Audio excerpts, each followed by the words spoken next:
Chapter 7.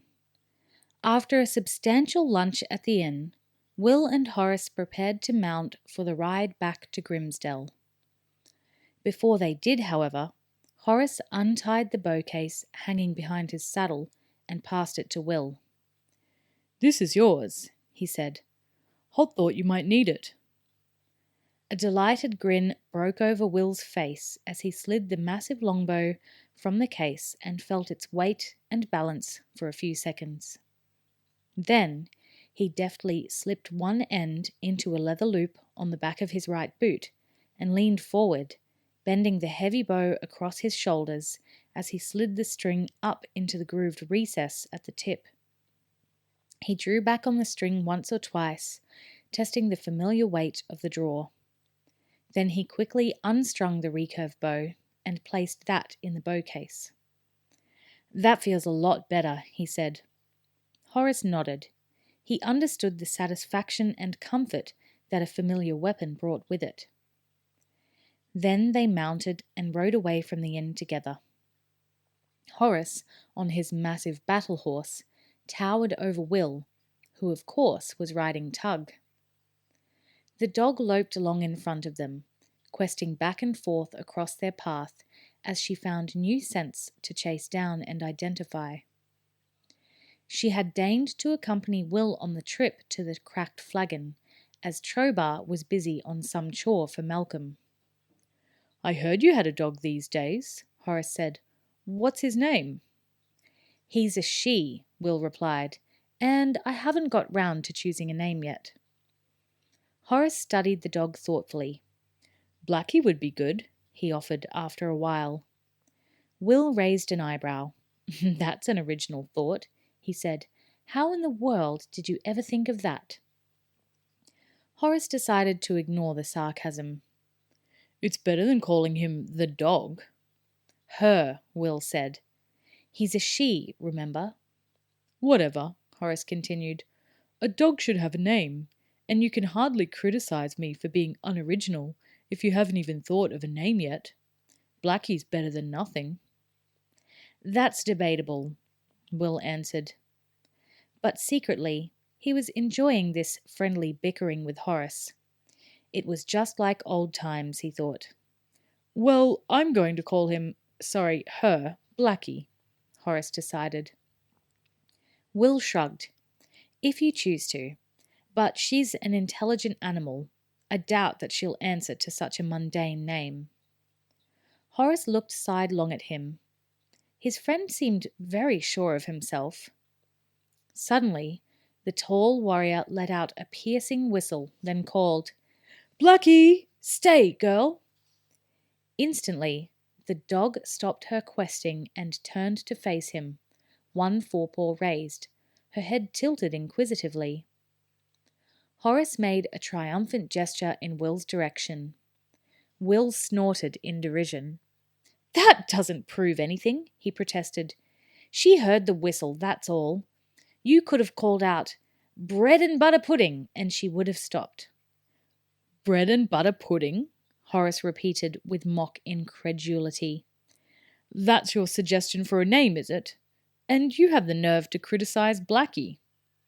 "I simply meant she stopped because you whistled," Will persisted. In the past, he had usually won these verbal encounters with Horace. His friend now smiled at him in an annoyingly superior way. As they rode up to the dog, who was still waiting for them, Will muttered out of the corner of his mouth, "Traitor." But unfortunately, Horace overheard him. "Well, that's a slight improvement on bread and butter pudding, isn't it, Blackie?" he said. And to Will's total chagrin, the dog barked once, as if in agreement, then darted ahead again to resume her questing. Horace let out a contented chuckle.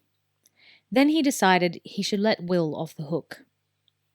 "So the whole story about the sorcerer was nothing but rumours?" he said, getting back to serious business. They had managed to discuss some of the events at Macindaw over lunch, but there were still details that Horace wanted to know. Will was glad to see they had dropped the subject of the dog's name. "Not quite," he said. "The lights and strange sounds and apparitions in the forest were all real enough. But they were illusions created by Mallkallam. Alice figured that out," he added. Horace nodded. "She was always quick on the uptake, wasn't she?" "Absolutely. Anyway, Mallkallam used his illusions to frighten people away and keep his little community safe. Pretty soon, people started believing that Mallkallam was back. Then Keren took advantage of the situation to seize control of the castle. He knows a lot about poisons, and he slowly poisoned Lord Siron until the poor man was helpless, virtually dead. Keren knew that Ormond would be an unpopular lord in his father's place. He knew that people would be prepared to believe it when Keren spread rumours that Ormond was dabbling in the black arts. That gave Keren a chance to take control. "But you got Ormond out," Horace said, and Will nodded. "Just in time. Keren had poisoned him as well, but he didn't get the chance to finish the job." "What's happened to Siron?" Horace asked. "That Buttle character said he may be already dead." Will could only shrug. "We don't know. He could well be. Now that Keren has shown his hand, there's no reason for him to keep Siron alive. My guess is that he's killed him already." Horace frowned. "This Keren sounds like a thoroughly nasty piece of work," he said. "He didn't seem that way when I met him," Will admitted, a little crestfallen. "He had me fooled at the start. I was convinced that Ormond was behind all the hocus-pocus and that Keren was on the side of the angels. I was wrong. Now the first priority is to get Alice out." Horace nodded agreement. "How do you plan to go about it?" Will glanced sidelong at him. "I thought we'd assault the castle," he replied, adding casually, "You know about that sort of thing, don't you?" Horace thought for a moment before answering. He pursed his lips. "I know the theory," he said. "I can't say I've ever actually done it." "Well, of course not," Will agreed. "But the theory is pretty simple, isn't it?" At the last moment, he managed to make it sound like a statement, not a question. He didn't want Horace to know that he was working entirely in the dark. But Horace was too busy gathering his own thoughts to notice the fact. People often assumed that Horace was not a great thinker, even that he was a little slow. They were wrong. He was methodical. Where Will tended towards flashes of brilliance and intuition, jumping from one fact to another and then back again like a grasshopper, Horace would carefully think a problem through in strict sequence, one concept leading logically to another. His eyes narrowed as he recalled the lessons he'd learnt in battle school, under the tutelage of Sir Rodney. Even after he had been knighted and appointed to Castle Araluen, Horace had spent several months each year with his original mentor at Castle Redmont, learning the finer points of the warrior's craft. "Well," he said at length, "to assault a castle, you need siege engines, of course." "Siege engines?" Will repeated. He knew vaguely what Horace was talking about. He knew definitely that he didn't have any. "Catapults, mangonels, trebuchets, the sort of things that throw rocks and giant spears and dead cows at defenders and batter down the walls." "Dead cows?" Will interrupted. "Why would you throw dead cows at the walls?" "You throw them over the walls. It's supposed to spread disease and lower the defender's morale," Horace told him. Will shook his head. "I don't suppose it does much for the cow's morale either." Horace frowned at him, feeling they were getting off the point. "Forget the dead cows. You throw boulders and such to breach the walls." Another detail occurred to him, and he added, "And siege towers are always handy too." But not absolutely necessary, Will interjected. Horace chewed his bottom lip for a moment. No, not absolutely. As long as you have plenty of ladders. Yeah, we'll have them, Will said, making a mental note to himself. Build plenty of ladders. And as far as numbers go, Sir Rodney always felt you needed at least a 3-to-1 majority. 3-to-1? Isn't that a little excessive? Will asked. He didn't like the way this conversation was progressing, but Horace didn't register his growing doubt. Well, at least. You see, the defenders have all the advantages. They've got the high ground, they're concealed behind the walls. So you need to draw as many of them as possible away from the place where you make your real assault. For that, you need at least 3 times as many men as they do. 4 times is even better. Oh, that was all Will could come up with. Horace frowned, remembering what he had been told about Castle Macindaw when Crowley and Holt had briefed him some weeks back.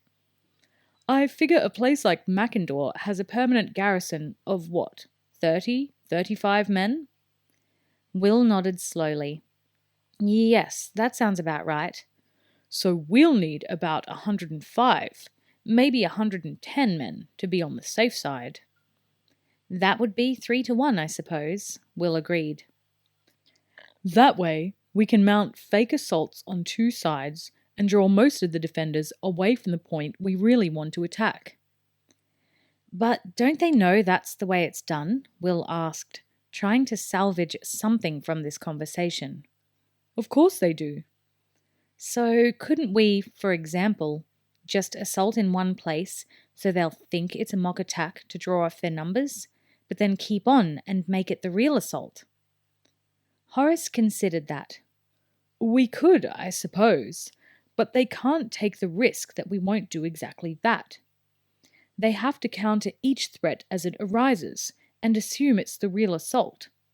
Then, when we've got them strung out all over the walls, running from place to place, and totally confused and disorganized, we hit them with the real attack. Yes, that makes sense, Will said. Despondently, he realized that it did, in fact, make sense. Of course, Horace said, warming to his theme now as he remembered more details. The quality of your attacking troops is a big factor. And the quality of the defenders.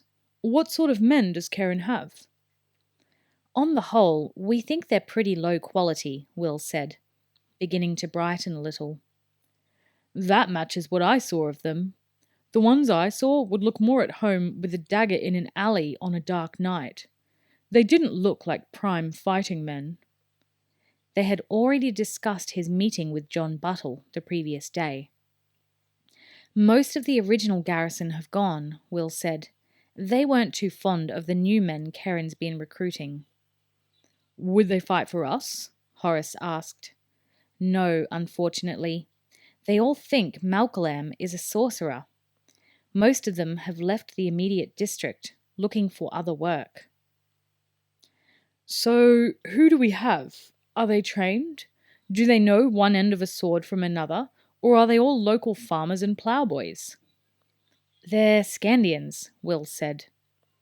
Horace gave a small whoop of triumph. Whew! Scandians, that's terrific! Well, if we've got troops like that, we'll get away with a 3-to-1 majority, I should think. Maybe even a little less. He paused, then asked the question Will had been dreading. How many do we have? A little less than 3-to-1, as a matter of fact, Will hedged. Horace shrugged. No matter. I'm sure we can manage. So, how many exactly? You mean counting you and me? Will asked. For the first time, he saw a flicker of suspicion in Horace's eyes. Yes, I think you'd better count you and me. How many? Horace's tone of voice told Will that he would tolerate no further prevarication. The ranger took a deep breath. Counting you and me, 27. 27? Horace repeated, his tone absolutely flat and devoid of expression. But they're Scandians after all, Will said hopefully. His friend looked at him, one eyebrow raised in disbelief. They'd better be, he said heavily.